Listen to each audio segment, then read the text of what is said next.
Hello, this is Keith, welcoming you to the 2099th edition of the Enfield Talking newspaper, Dateline the 1st of June 2017.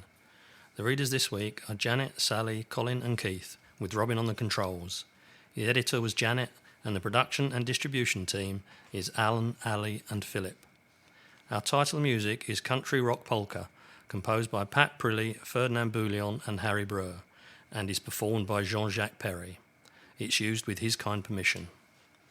The local news stories that we will be reading come from our local newspapers, the Enfield Gazette and Advertiser and the Enfield Independent, and are their copyright. The events information has been collated by us from other sources. The local news headlines this week include Parents stage protest over education cuts and How long did he lie dead in flat? Before the news, we have one or two special news items and notices. First, the sunrise and sunset times for tomorrow, the 2nd of June. Sunrise 4:50, sunset 21:07. Now here's a notice from Enfield Vision. The next forum meeting will take place on Monday, the 5th of June at Park Avenue Disability Centre from 7 p.m. until 9 p.m. The speaker will be Susan from Deafblind UK. The AGM of Enfield Vision will take place on Monday, the 3rd of July at Park Avenue Disability Centre from 7 p.m. Limited transport will be available. And there's a summer concert, Enfield Chamber Orchestra, on Saturday, the 17th of June at 7:30 p.m. It's at Enfield Baptist Church, Cecil Road, Enfield, EN2 6TG. Ticket prices are £12 or £10 for concessions, and children under 16 are free. The concert is by the Enfield Chamber Orchestra, conducted by Martin Smith, and the programme is to include Bach's Brandenburg Concerto No. 4, with soloists Sarah Colley on violin, Jane McNeil and Adrienne Wilson on recorders, and Haydn's Symphony No. 100 in G, The Military. For more information or to buy tickets, visit www.enfieldchamberorg.org.uk, info@enfieldchamberorg.org.uk, or call 020 8360 4980. I'll give you the telephone number again, but not the web addresses. That's 020 8360 4980. Do get in touch with us to share your own news and special announcements. We love to hear from you. If you have any comments about the Enfield Talking newspaper, please phone Diane de Jersey on 020 8805 6578. She is your listener's representative and she will be pleased to help you. That's Diane de Jersey, and her number is 020 8805 6578. Please note that there will be no Enfield Talking newspaper next week. As the election is on, we are unable to book the recording studios. Now Janet will read the first item of local news. Parents stage protest over education cuts. Hundreds of parents and children marched in opposition to proposed education funding cuts, which could see less teachers and less subjects taught in overcrowded classrooms. The boisterous procession left Hazelwood School and walked through the streets of Green Lanes towards Broomfield Park for a protest picnic. March organiser Ruth Donaldson said, "The parents of children in schools across the boroughs are rightly extremely concerned that the impact of these cuts will destroy the quality of education for a generation of pupils. We organised the march to give parents a voice and request that all the parties and their representatives currently seeking election protect the current per pupil funding levels. Education provides the foundation of all our futures, and it is short-sighted to target children's learning in this way. We hope that by bringing parents together, our politicians will not have a choice but to take our concerns seriously and act to protect funding in all our schools." Mr Burrows attended the post-march picnic, while Labour, Liberal Democrat and Green Party representatives were at the march. According to Mr Burrows, the Conservative Party manifesto has pledged to increase the overall school budget by $4 billion by 2022, representing more than in real terms an increase for every year of the Parliament. He goes on to say, taking together these commitments means that our campaign for increased funds for our schools has been heard and acted upon. The projects about cuts to school budgets and loss of teachers can now be discarded. Your school will not lose out from the new funding formula and will gain from an increase in the core budget. An Institute of Fiscal Studies research paper reveals that schools would still lose 7% per pupil in funding in real terms under the election manifesto commitments, however. How long did he lie dead in a flat? A 53-year-old man from Edmonton may have lain dead at his home for up to 3 months before he was found by gas engineers who had come to disconnect the meter. An inquest heard how former IT worker Paul Goughlin of Queen's Road was found in bed by engineers who had come to execute a warrant due to unpaid bills. There was a large amount of unopened mail at the address following the discovery on August the 25th last year, the inquest at North London Coroner's Court heard. Senior Coroner Andrew Walker noted that mail had not been opened since May and that neighbours had not seen Mr Goughlin for about a year. Mr Walker read a witness statement from an engineer who said he had called the police after finding Mr Goughlin in the front bedroom lying on his back underneath a duvet. He was unresponsive and it appeared he had lain undiscovered for some time, noted Mr Walker. Police said that they found no suspicious circumstances following the death, including no forced entry into the property or signs of disturbance or injury to the deceased. However, Mr Walker said the cause of death had been unascertainable. Recording an open verdict, he said he did not know the sequence of events leading to the death. He said, "I do not know what happened because the pathologist was unable to reach a conclusion about the cause of death." Following the inquest, friends of Mr Goughlin's family said he had lost his job and that he had been a solitary person, although much loved by his mother and father and sister. A friend said, "You wouldn't see him for months, then he would suddenly appear. He had been in contact with his mum around April, and from the evidence that seemed to be around the time he passed away." Spurs Centre given the nod. Council says yes to bigger training ground. Enfield Council has given Tottenham Hotspur permission to expand their 77-acre training ground, which is situated on previously protected green belt land. The authority's decision comes after initial plans were halted in 2015 because ecologists discovered a population of great crested newts and grass snakes living on the site, along with a colony of bats in a barn which was being prepared for demolition.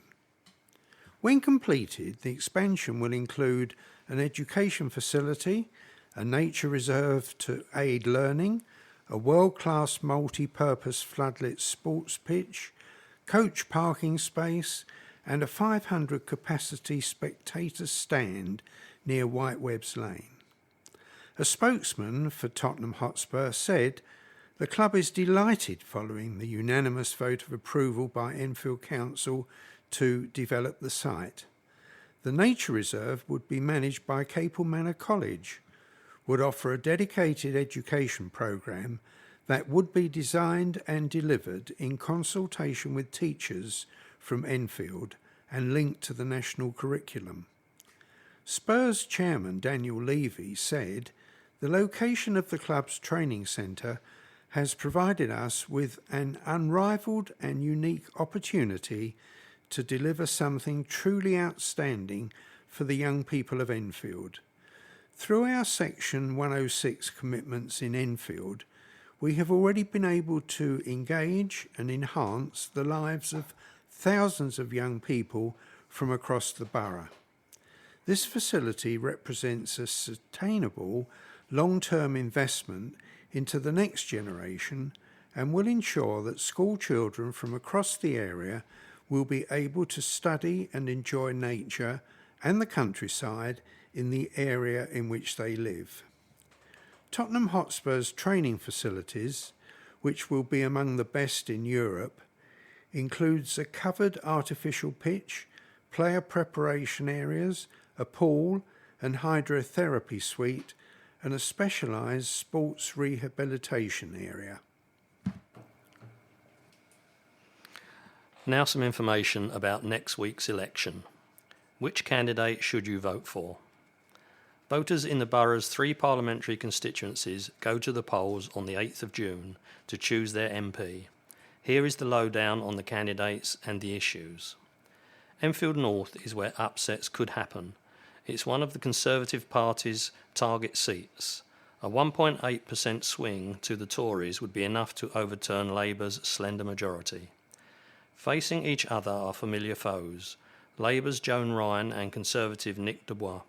She held the seat from 1997 until he took it from her in 2010, only for Ms Ryan to recapture it in 2015 with a 1,086 vote majority.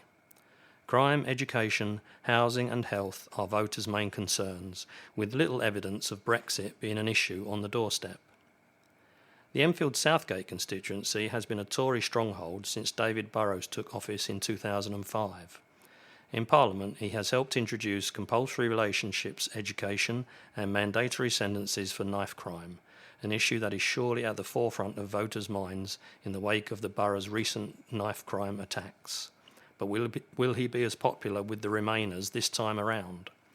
As a staunch Brexit campaigner in the run-up to the European referendum last year, that could put some people off. The Edmonton constituency is regarded as safe Labour territory. In 2015, Kate Osamore romped to victory with a 15,419 majority, securing a 64% share of the vote. Will the Corbyn factor or Brexit have a bearing on the outcome this time round? The constituency is in outer London, but has all the social deprivation of an inner city seat. Law and order, the health service, schools and housing are the issues concerning residents living there. Here are your candidates for Enfield Southgate. David Flint, Green Party. He's lived in Enfield for 28 years, is a chemistry graduate, a retired management consultant, has worked for the post office and then for several IT consultancies, including one that he founded. He's written 2 books and lectured in many countries and is now a visiting fellow at the CAS Business School. Bambos Charalambos, Labour. He's lived in Enfield all his life and attended local state schools. He's been a councillor for Palmer's Green for the past 23 years and is Associate Cabinet Member on Enfield Council. He is a governor at Eversley Primary School and St Michael at Bowes Junior School and is a solicitor specialising in housing law. David Burrows, Conservative. He has been an MP in Enfield since 2005 and has lived here all his life. He previously worked in Enfield as a solicitor. He is married to Janet, not me, has 6 children ranging in age from 10 to 19, and a dog, Chomley. He is a committed Christian. Pippa Morgan, Liberal Democrats. She is 31, grew up in South Manchester and studied at Cambridge University. She's a keen cyclist and walker. She was climbing a Lake District fell when the election was called. She's a big fan of audio books, especially Joanne Trollope.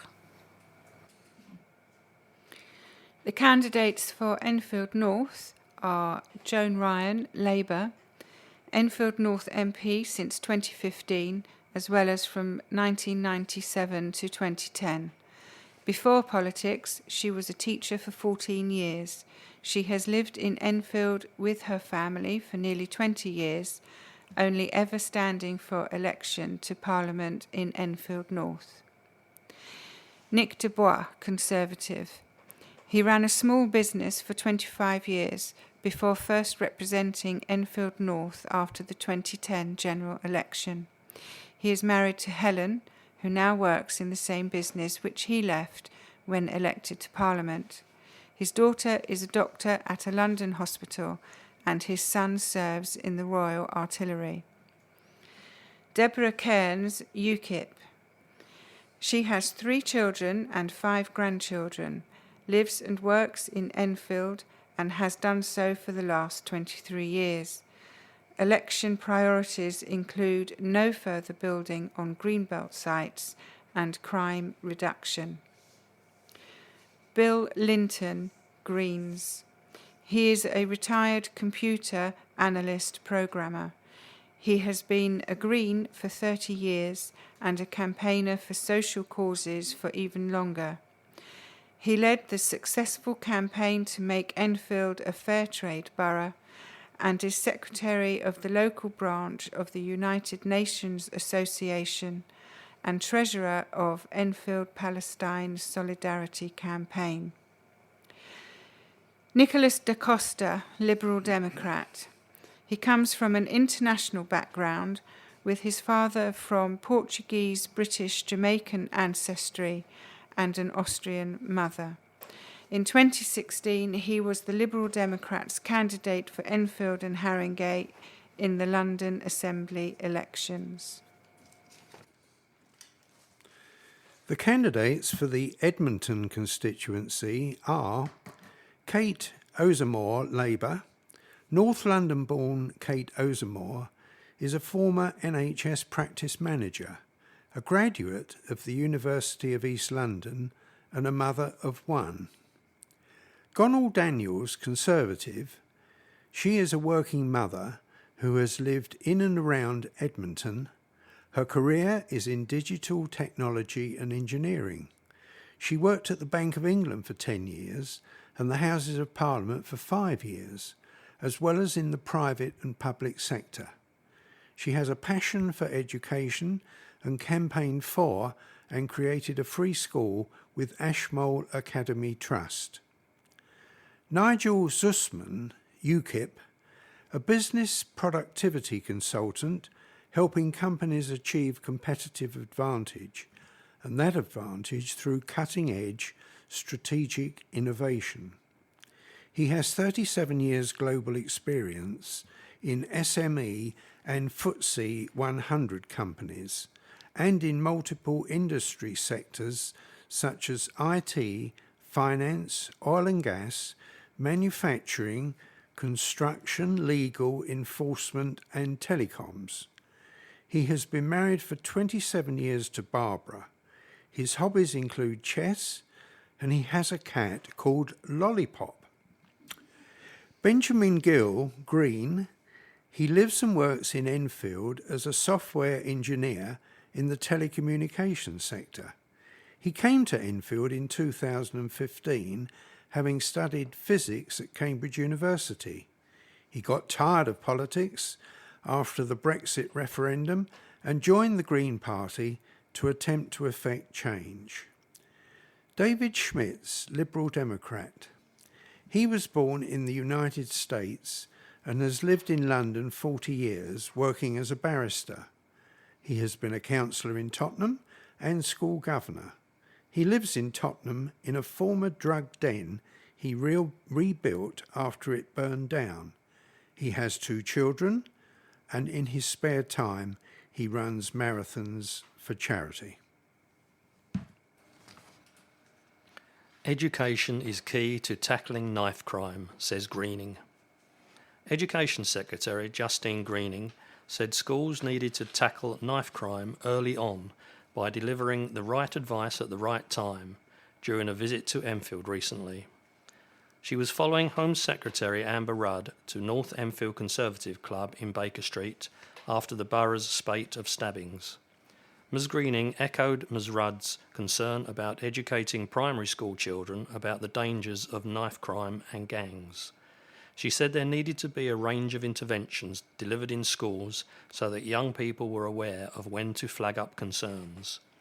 We have to start early to give the children the confidence to say, "I don't think that's right, I don't want to do it," said Ms Greening. She also highlighted the responsibility head teachers have in encouraging speakers and role models to visit schools to share personal accounts of the horrors of knife crime. I think for London head teachers in particular, it's important to make sure they invite speakers to help young people safe, she said, and make sure the prevailing wisdom amongst children in bringing a knife to school is not just stupid and wrong, but it could cost them their life. Nick Dubois, the Tory prospective parliamentary candidate for Enfield North, also discussed his concerns with Ms Greening. He spearheaded Enfield's law in deterring young people from carrying knives with the 2 strikes and out legislation, which was passed through Parliament before he lost the seat in the 2015 general election. He said knife prevention talks in schools were effective because they had a lasting effect on young people. He said, however, that some schools in the borough had been reluctant to hold talks and that part of the challenge was to promote leadership in the community to encourage more to get involved.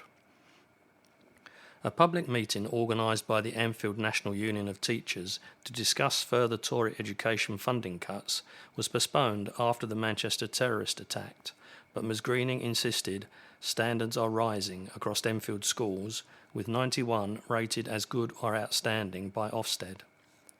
Despite concerns amongst teachers and parents about proposed cuts, she attributed the achievement to government reform with increased focus on maths and English, discipline in classrooms and a strong curriculum. Ms Greening added that this year's budget announced an increase in investment in further education colleges and new technical qualifications known as T-levels. Over time, it's going to transform millions of people and thousands in Enfield who have a different view other than going to university, she said. It's Get, Set, Grow for Garden Contest. An annual volunteer-led gardening competition is now open. Enfield in Bloom, which runs every year, is open to residents, businesses and schools across the borough. Some of the 17 categories include front gardens, best residential street, best school grounds, public house, and innovative growing spaces, including allotments. Dennis Lushy, that's a good name for a gardener, chairman of Enfield in Bloom, said, "There's plenty of scope in this year's competition for everyone to show off their gardening skills. In addition, there are many volunteering opportunities with Enfield in Bloom. Over the years, we have planted millions of bulbs along the verges, schools, businesses and parks. If you'd like to volunteer, please get in contact and help keep Enfield flourishing with colour." Enfield Council's Cabinet Member for the Environment, Councillor Daniel Anderson, said, "The competition is one of the highlights of the calendar. Every year, the quality of the entries exceeds our expectations, and we are sure 2017 won't be an exception." Communal and residential gardens help create welcoming spaces in our neighbourhoods, and our green spaces are the pride of Enfield. We're therefore very lucky to have such keen gardeners, volunteers and organisations such as Enfield in Bloom. We're always focusing on encouraging growth and sustainability in Enfield, and we want residents to have access to green open spaces and high-quality leisure activities. Student Nurses Award for Volunteering. A student nurse has earned a prestigious award for her 2 years' service working as a volunteer with the Metropolitan Police at an annual commendation ceremony. Mehmet Yesil, aged 47, was recognised for her reception work at Wood Green Custody Centre, Haringey, at the Haringey Borough Commander's commendation ceremony at Alexandra Palace on May the 22nd. Mech has also been a volunteer with St John Ambulance, Middlesex University Hospital NHS Trust, and the London Ambulance Service. On receiving her commendation, Mech said, "I am overwhelmed. It's not something I expected. It's very rewarding to see the difference you are making in the community. Although I have a badge, I don't wear a uniform, and if there is an issue, people feel they can talk freely to me, and I can then relay it to senior officers and help build trust. If you care about helping your community, then volunteering is a great thing to do." Those magnificent men in their flying machines. Retro style and vintage vehicles charm thousands of visitors to a spectacular bank holiday show. The annual Enfield Pageant of Motoring once again delighted everyone with its mix of entertainment and appreciation for classic cars dating back decades. The 3 days of fun and games included a fashion show and music, as well as breathtaking daredevilry from the Stunt Monkey motorcycle display team. Music was provided by the Galaxy Big Band, DJs and the Apple Blossoms, while polka-dotted 1950s fashions were paraded and stall traders sold collectibles. Enfield and District Veteran Vehicle Society President Colin said, "It went very well, a good show. It was our 40th anniversary, which is quite a milestone for us. There was an excellent turnout. We had roughly 1,000 cars on show across the 3 days, with 45 classic car clubs turning up with their vehicles. The event at Enfield Playing Fields is a fundraiser for Whiteweb's Museum of Transport in Whiteweb's Road, Enfield." Here are 2 stories about motorcar accidents. First, hit and run hurts too. A woman was left in a critical condition and another was injured in a hit and run. The pedestrians, 32 and 62, were crossing the road at Berry Street, Edmonton, at 11:15 p.m. on Friday, May the 26th, when a light-coloured Mercedes crashed into them. The driver failed to stop. The 32-year-old is in a critical condition, while the 62-year-old is now stable in hospital. Detective Sergeant John Woods said, "Although this incident occurred during the night, there would have been other road users who would have seen the incident. The injured women are fortunate not to have lost their lives, but sadly there is a possibility they will be left with life-changing injuries. The vehicle involved would have sustained significant damage to its front bonnet and windscreen."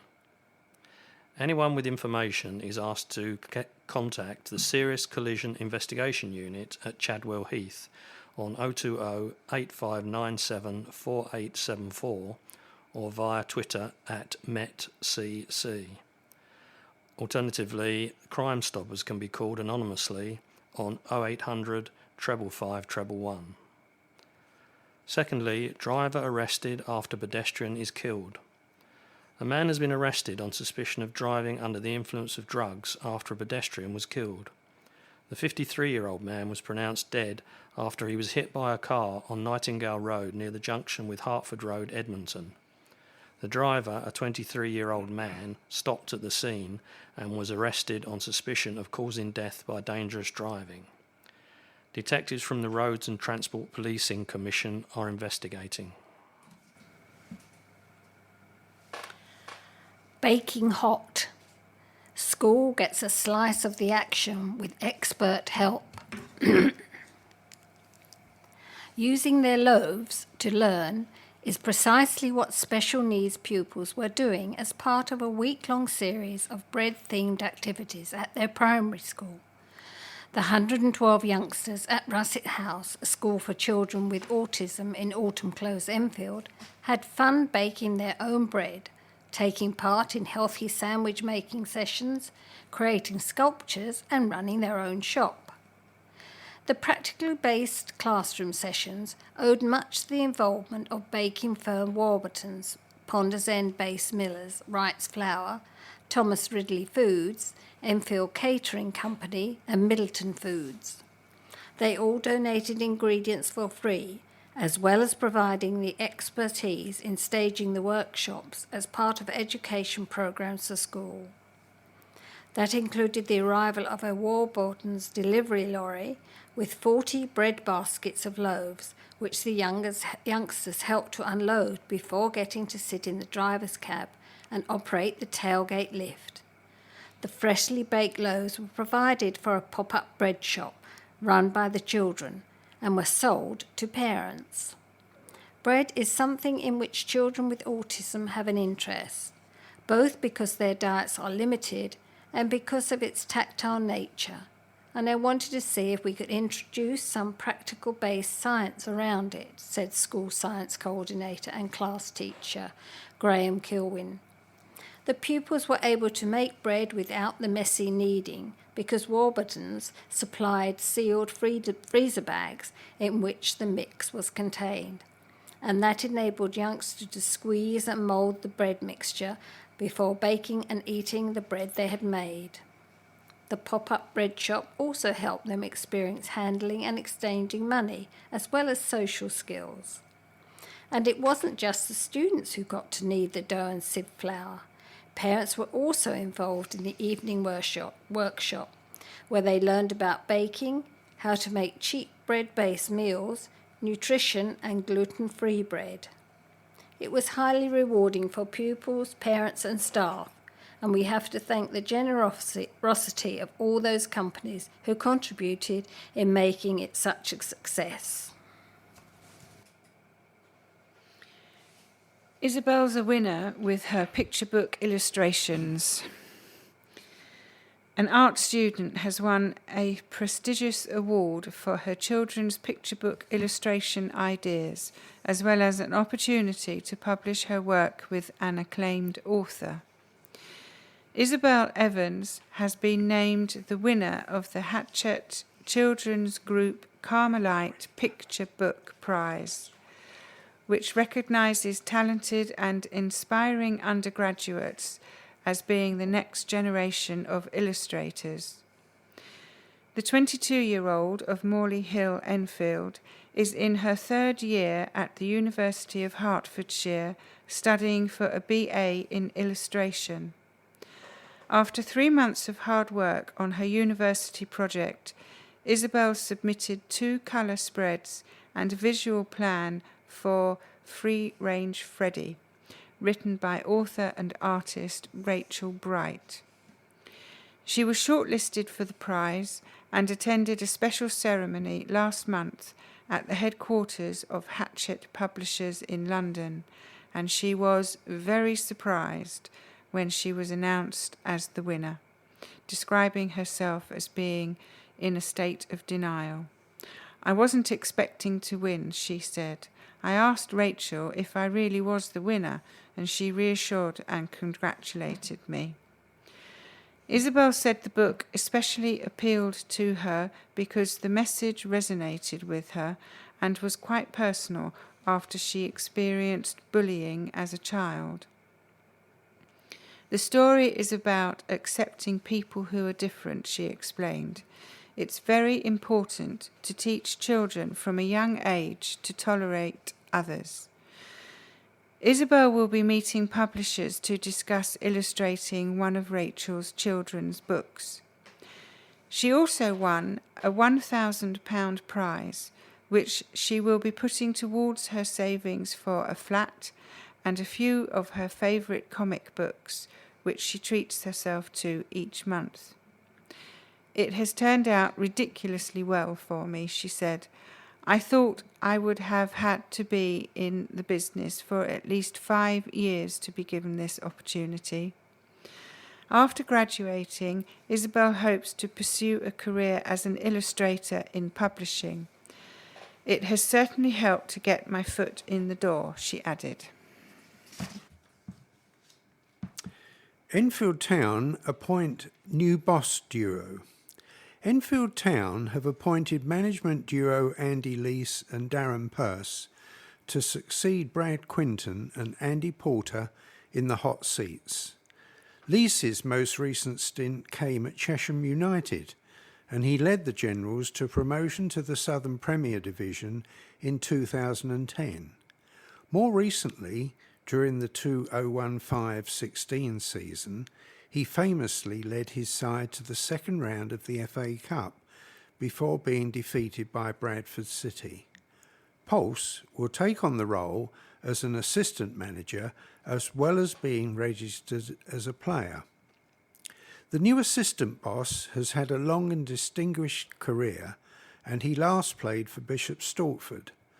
The former England under-21 international has also played for Leyton Orient, Oxford United, Birmingham City, Cardiff City, West Bromwich Albion and Sheffield Wednesday. He has worked with Lees in the past at Chesham in 20145 and again in 201617. Towners chairman Paul Reed said, "We were extremely impressed with the number of applications we had, and it was difficult to whittle down to a manageable number of interviews. Such was the calibre of those we shortlisted. Andy and Darren were extremely clear about their immediate and long-term plans for the club and were outstanding candidates. I very much look forward to working with them both. The new duo will hope they can repeat the success of last season, but also go one step further. Enfield reached the playoff semi-finals in the Ryman Premier League, but eventually lost out 4-2 against Dulwich Hamlet.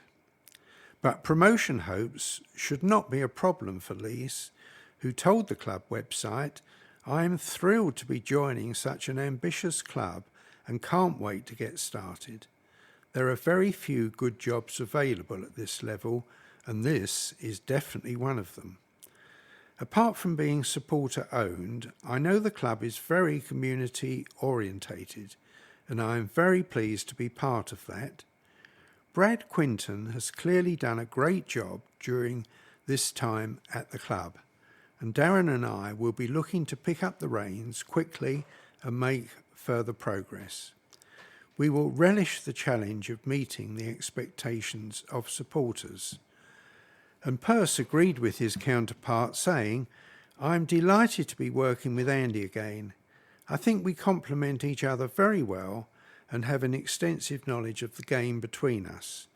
Joining Enfield Town is very exciting, and we will be aiming to keep the club's momentum going from day one." Rugby news now, as Maitland signs a new deal with Saracens. Sean Maitland has signed a contract extension with Saracens, which will keep him with the European champions until 2020. The Scottish international winger joined Sarries from London Irish last summer on a 2-year deal, but has now put pen to paper on a 2-year extension, following an impressive first campaign with the club. Maitland scored 8 tries in 21 games for Saracens last season before picking up an injury which saw him miss both the European Champions Cup final and their subsequent defeat in the Aviva Premiership semi-finals. "I'm extremely happy to be staying at Saracens until 2020, said the 28-year-old. "I'm very settled and my family love living here. I'm just very grateful to have the opportunity to continue doing what I love for a job and playing for Saracens. On a personal note, it's been a great year for me and one that has gone so quickly, which I believe is a testament to how much I've enjoyed being here. I feel like my game has improved, and that's down to the boys pushing each other on, the coaching that we get here and the mindset of the place. Although I was disappointed to get injured near the end of the campaign, that's rugby, and I'm already looking forward to next season." Director of Rugby Mark McCall added, "We're all delighted to have extended Sean's deal. He has fitted into our environment seamlessly, and his performances on the field have been a testament to his hard work and professionalism off the pitch. He's in the prime of his career, and we're very happy to keep him at Alliance Park until 2020. Mulberry Tree is a fine display. An environmental project and exhibition celebrating mulberry trees and their part in London's history, culture and economy was unveiled recently. The Heritage Lottery-funded conservation Foundation's Morris Londinium survey and exhibition opened at 40 Hall on Sunday, May the 28th. The focus of the show is a 120-year-old black mulberry in the stately home's walled garden. The pair behind the project, designers Rebecca Lucroft and Tom Stables, use mirrors in their installations so that visitors can study the ancient tree's gnarled and convoluted branches. A spokesperson explained that mulberries were thought to have been brought here to Britain by the Romans for their delicious juicy fruits. Mulberries were part of monastery gardens and palaces over the years. King James I planted thousands to break free of the need to import silk from Europe, but the venture failed, perhaps because they were black mulberries, but more probably because of the damp climate. The arrival of the Huguenot weavers, refugees from religious persecution in France, led to further plantings, but no silk industry. Today there are still many aged mulberries in London streets and gardens. Over 600 trees have been registered in Greater London so far by the public. The opening was timed to coincide with the Chelsea Fringe Festival, which ended on June the 4th, and the London Tree Week, but runs until Sunday, July the 23rd. An identical exhibition is at Carlton House, Greenwich, which is home there, is a 400-year-old mulberry tree. Dancing with delight at school anniversary. Youngsters marked their primary school's 80th anniversary by hosting a dance festival in Edmonton. 4 other Edmonton schools were invited to celebrate Galliard Primary's milestone. Thousands of children have been taught at the school since it opened in Galliard Road in 1937.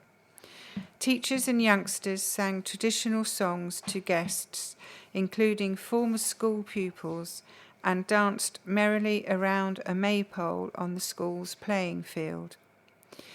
Photograph displays showcasing decades of happy memories were installed in classrooms, and pupils learned about the school's history. 2 years after the school opened, World War II broke out, and pupils were evacuated to Witham in Essex and Bicester in Oxfordshire. They could not return to Edmonton until an air raid shelter was built under the school's playing field. Joining in the joyous occasion were youngsters from West Lee Specialist Sports College in Hazelbury Road, Wilbury Primary in Wilbury Way, Fleecefield in Brettenham Road, and St Edmund's Roman Catholic Primary in Hertford Road. During preparations for our 80th anniversary, both staff and children have been fascinated with what they have found out about the education of a child from the 1930s to the present day, said Galliard School head teacher Penny Sullivan. It has been especially interesting to talk to old pupils about their experiences, as so much has changed in education. Aoife Orhan, Enfield Council's Cabinet Member for Education, Children's Services and Protection, was one of the many guests at the party. I was delighted to join in with their wonderful celebrations, and I wish them the best for the future, she said. It is difficult to appreciate what life must have been like for children in 1937 who entered school for the first time. An open evening will be held at the school on Wednesday, July the 5th, starting at 4 p.m, and former pupils are invited to attend. Enfield win again, but Hill and Southgate slumped to defeat. Enfield's excellent start to the season continued as they raced to a 7-wicket win at home to Twickenham to remain second in Division 2 of the Middlesex County Cricket League. Having won the toss, the hosts fully justified their decision to field first, as Arthur George and Leo Smith combined in devastating fashion to rip through Twickenham's top order and reduce them to 41 for 6.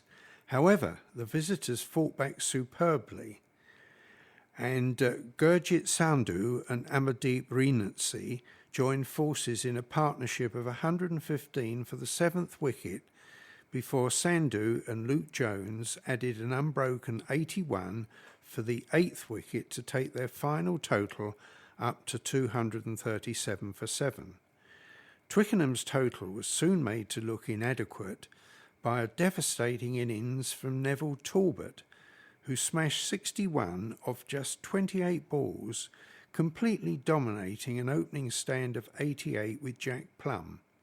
The informed Plum has only been dismissed once in the league this season, and he once again defied the bowlers in this match to end up on 84 not out, with Max Houlihan also playing well as Enfield raced to 238 for 3 with the best part of 10 overs to spare. But there was disappointment for Southgate as they were humbled by 9 wickets at Ealing in the Premier Division. Alvin Durcharan top scorer with 24, as Southgate could only make 109 batting first. With Scott Ensom, Chris Glasper and Christian Martin sharing the wickets between them. Oliver Wilkin and Tom Morton then took the attack to the bowlers in devastating fashion by sharing in a rapid opening stand of 99, and Ealing made it to 110 for 1 in just 10 overs. And Winchmore Hill were also beaten in their match at home to Acton in Division 3. Delaray Turblanche, 60 not out, and Morgan Pryor, 57, were the main contributors as Hill posted 250 for 6 batting first. But 67 from Lucas Carlyle and Yazir Mahmood, 66, helped Acton to make it to 251 for 8 to seal a 2-wicket win off the penultimate ball of the match. Southgate hosts Stanmore next, while Enfield go to Osterley and Winchmore Hill visit Wembley. Gardner backs Ujar for glory. Enfield athlete narrowly misses out at Rio Olympics for 100-metre final. After getting within 0.01 seconds of making the 100-metre final at Rio 2016, CJ Ujar has been called on by former Olympic champion Jason Gardner to believe he belongs in that esteemed company. The 23-year-old from Enfield finished level with America's Trayvon Brommel on 10.01 seconds in their 100-metre semi-final, but missed out on a place in the final by thousandths of a second. He now has a World Championship in London to target this summer, and Gardner, who conquered the world over 60 metres in 2004, has told Ujar that half the battle is in the mind. It's heartbreaking when you're so close like CJ, said Gardner, and there's no better motivation for going into your winter training than seeing your name so close to being there. It's the smallest of margins that make the difference, and you've got to be prepared and on that line, knowing that you have put in everything in every round to get to the final. But you also have to make sure you keep on hitting those stepping stones. Once they get to those finals, guys like CJ have got to feel like they're in with a chance of winning. Hikers mark sacrifice of Great Plague Village. Pilgrims completed a grueling fundraising hike, braving rough terrain and filthy weather to mark the noble sacrifice a village made during the Great Plague. A group of 15, aged between 50 and 80, from Christchurch Southgate, trekked 40 miles through the challenging but inspiring Peak District to raise over £800 for Noah's Ark Hospice.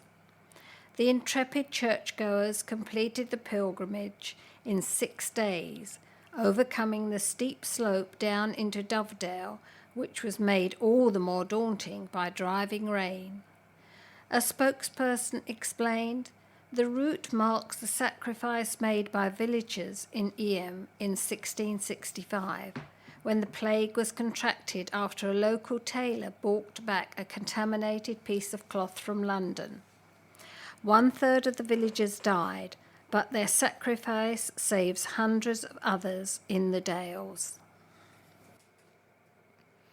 Health experts rate specialist unit excellent. A hospital unit that examines the insides of your body to investigate unusual symptoms or help perform certain types of surgery has been assessed as a service to be proud of and recognised as excellent by experts. Accreditation for Chase Farm Hospital's endoscopy unit came courtesy of the Joint Advisory Group, JAG, which is responsible for setting standards and quality in the specialism.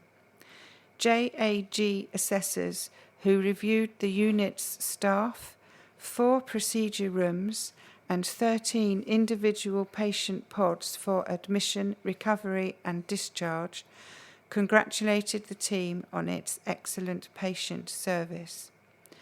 Dr. Edward J. Despot, consultant gastroenterologist and the endoscopy service lead, said, "This is an important badge of quality for the unit and shows that patients are getting the very best in terms of their experience and treatment."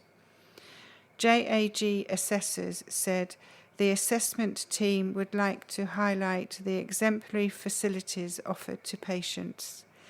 The combination of excellent facilities and good safe practices offers patients a quality experience at Chase Farm. We congratulate the service on the tremendous job it has done. Ignatians under 15 celebrate a great season. It's been another good season for the Enfield Ignatians under 15 side, as a second successive promotion means that the side, coached by Colin Pennicott, will be playing in Hearts Middlesex Division 2 next season. They celebrated the achievement by staging their player awards ceremony at Donkey Lane during the bank holiday weekend, and Daryl Yanker won what proved a tight battle for the Player of the Season award. Other award winners were Aiken James, Players Player, Chris Dunbar, Most Improved, and Robbie McClymont, Top Trainer. James also gained county honours as he was also capped by Middlesex in tandem with Jamal Daly Bonner and Fiedlim Ginty. Newly promoted from Division 3, Ignatians achieved elevation to a higher division on the back of winning 5 of their 7 league games, which propelled them into second in the table behind unbeaten Barnet. This age group also saw James, Daly Bonner and Ginty go a stage further as the trio gained county honours after being capped for Middlesex. Pennicott said, "It was a really good season for us. We continued to improve as a side, but realised that, as we will be playing in Division 2 next season, there is still more work to be done." We've reached the end of our programme for this week. Thank you for listening.